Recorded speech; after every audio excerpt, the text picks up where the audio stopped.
the actual procedure, right?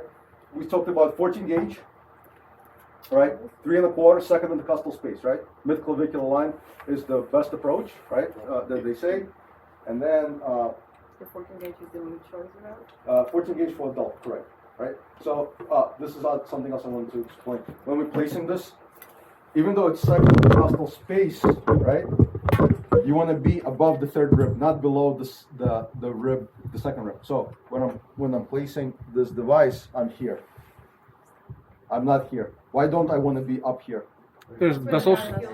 The neurovascular bundle, right? So the neurovascular bundle, right? Your vessels, your nerves, you don't want to damage them. So we are going to go right above the third rib, right? So this is what we want to do. We want to avoid all these arteries. We don't want to cause hemothorax, right? And so the here, right? This is what I was explaining to you, right? The side is most commonly used was the second intercostal space, but they say here 4th and 5th intercostal space, anterior axillary line, right? Where they gave an alternate side. It's a short distance from the skin to the pleura, right? So in those patients, right, because we have big chests, right, due to fat or muscles, right? They say roughly it's about 4.5 centimeters is the chest in the normal person in the U.S., right? And that's about 1.7 inches. So if your needle is 1 1/4, are you going to penetrate it through? So if this is 1 1/4, and the average chest, right, thickness is 4.5 centimeters, 1.7 inches, you're not going to go through. That's why they give you the alternate side, so it's less fat, less muscle, so you hopefully went there, right? And something bigger. So how come that's not the first site going there? Well, yeah. Why it's not the first side?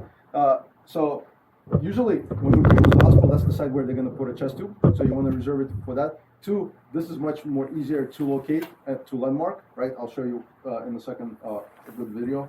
And this will avoid any structures. Because here, let's say I made a mistake. The heart is here, right? So the apex of the heart is here. Let's say I made a mistake. Absent lung sounds, but he has hemothorax, and the lung is the blood is pushing the heart up, and now I go like this. So where there's a higher chance of me damaging structures, here or here? Right up top, you're not near the heart. Yeah, here I'm not close to majority of the structures, right? But here's higher chance. But because of the chest size and most of you carrying, right, the 14 gauge that you're going to use in the field to do IVs, right? That's what we employ for our IV starts. It's not going to go through, and you're going to say, well, it's not effective. Well, it's not that it's effective. You're still in the fat, or you're still in the muscle, right? So that's basically, they give you the alternate side here, right? And this was another article, and they said again, look, they said they did the studies, and they said evidence suggests that 5 centimeters over the needle catheter will reach pleural space only greater than 50% of the time, where 8 centimeters, right, and greater than 90% of the time. So and this is the sizing: 5 centimeters, 1.97 inches. 8 centimeters, 3.15, which is like 3 1/4 almost, right? So this is what we want to employ, right? And the other thing you notice, right? What they say? They said studies demonstrated over the needle catheter placement in the field into the anterior chest wall by paramedic was too medial. 44% of the patients. What do you mean? What does it mean too medial? Too close. Yeah, you are in the medial sternum. The way all the stem marks are on these mannequins. So their studies, I will say, 100% accurate, right? Don't place him here, right? Don't place him here. They probably went to Kingsborough, not to LaGuardia. So palpate your clavicle, right? Palpate, and then it's mid-clavicular, right? Not in the center of the chest. Were you here for Parliament? What do you mean changes direction? Like the clavicle is like, it has the... Yeah, so do it at the bend. find the sternal notch, and then palpate out where you feel, right, I guess, where it articulates to the shoulder. So the clavicle is weak. Yeah. So in the middle of the wave. So look, so what I'm saying to you, find your sternal notch and palpate to the point where you have articulation to the shoulder, right? And then at this point, right, you're going to gauge roughly. What I'm saying to you, even if you made a mistake, let's say you went from here to here, you still have a more room to say mid-clavicular, as opposed to you using the chest as middle of the chest, right? This is not midclavicular. Versus if, let's say, even if you went up to this portion, right, your mid-clavicle will be here. So you're more lateral on the chest. You're more lateral on the rib cage. Hopefully that makes sense. Does it make sense? Yes. Sometimes it's hard to palpate, especially on those patients who have body habitus, right? So this is the actual procedure, right? 90, very important, right? So the needle, this is the catheter. You notice they didn't insert the needle all the way in, right? The needle is not inserted. The needle is inserted up to the point where, right, where you have what? Where you have gush of air. The moment you have gush of air, right, you're going to stop and you're going to advance what? The catheter. Notice the needle is not pressed all the way in. This is the neurovascular bundle, right? It's right below the rib. So they're going above the rib. Everybody see that? Neurovascular bundle, you want to avoid. You want to be above the third rib, right? And then you advance the catheter. The catheter is going to sit in the pleural space, right? So this is the pleural space. This is your lung parenchyma, right? This is your fat. This is the muscle, right? So, right, you want to penetrate the fat, the muscle. Once you have the rush of air, you advance the catheter. Make sense? Yes. 90-degree angle, right? And this is how it looks. This is the ARS device. This is what we're going to show you, right? This was the instruction, but I will show you on the patient. So second metacostal space with clavicular, just to emphasize, right? Clavicle ends here. This is your protocol, right? In the protocol, they give you the 14 gauge 3 1/4, right? And that's what we're going to employ. We're going to use the ARS device. So I'm going to show you. Are you able to see it?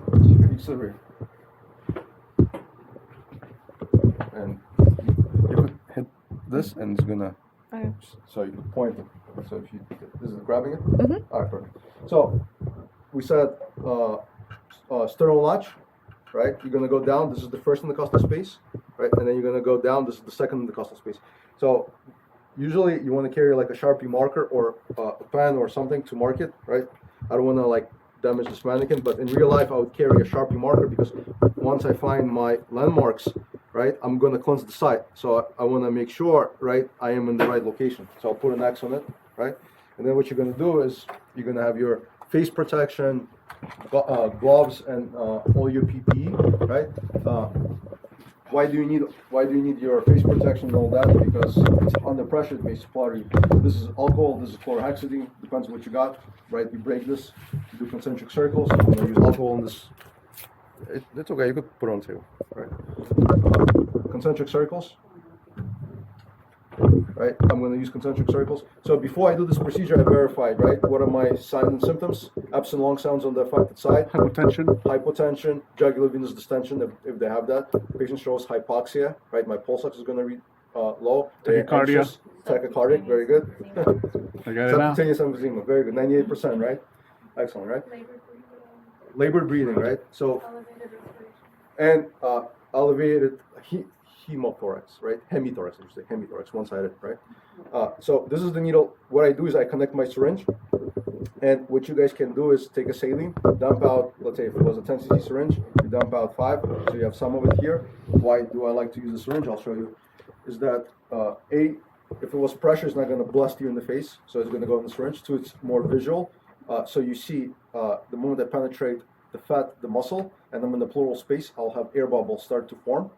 And the technique that I'm performing is either you take your index finger and your middle finger and your thumb, and the motion is as you push down, you advance. So I'm doing this as I'm pushing it down.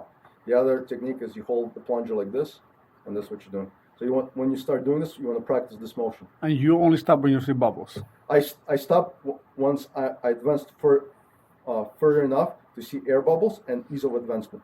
I stop. So what I'm saying is I cleanse the site, I marked it, right?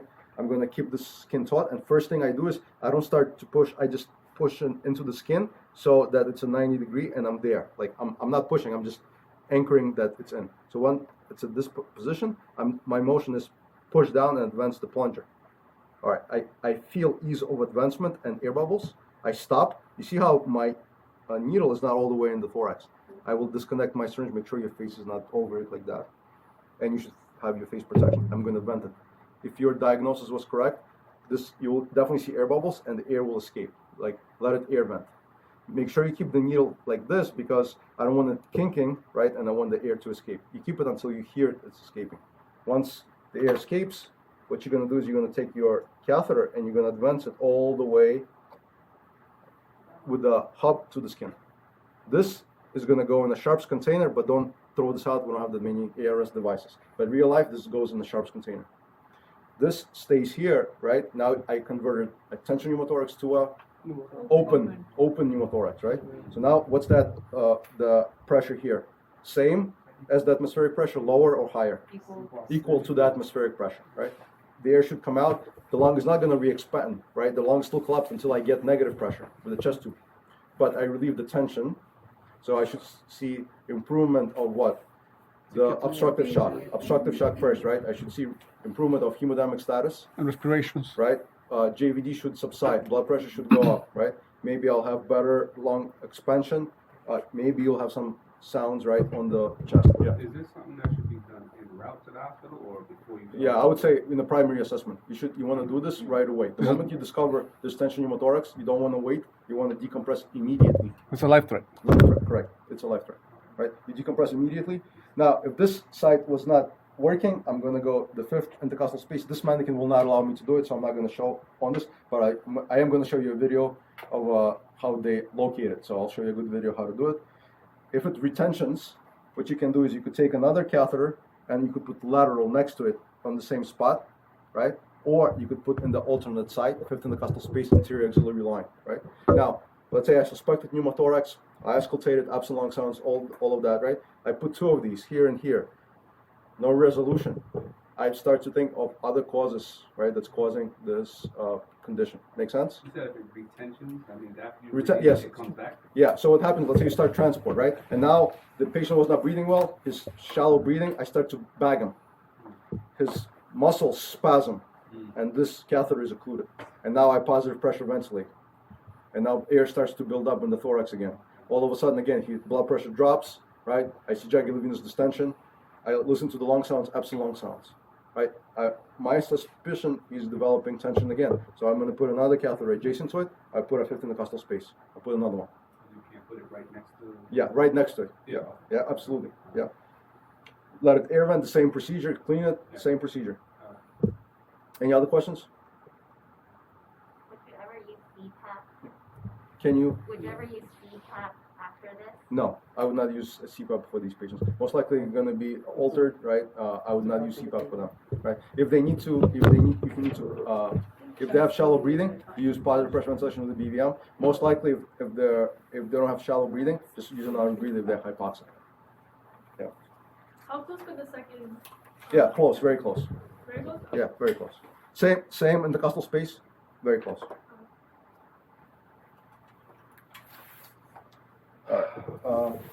Wait, and you just leave it like that? Do you secure it? I leave it just like this. I don't secure it. Why? Because if you understand what we're doing. It's gonna include it. Hold on a second. She has an excellent question. She says, why don't you secure it? What was our purpose? What's the purpose of this procedure? To release the pressure. To release the pressure. My purpose of this was to take a closed tension pneumothorax, a one-way valve, to turn it into a two-way valve, into an open pneumothorax. That's why I don't close it. I don't want it closed. No, not to close it, but Secure it. like put like two roller gauze next to it and tape it, just so it doesn't get like Like a stable. I see Yeah, what you're saying. stabilize it, To have it like the thing is I want the site to always be present. I want to Okay. inspect it, and if I wanted to put something next to it, now that gauze is obstructing my entry point, right?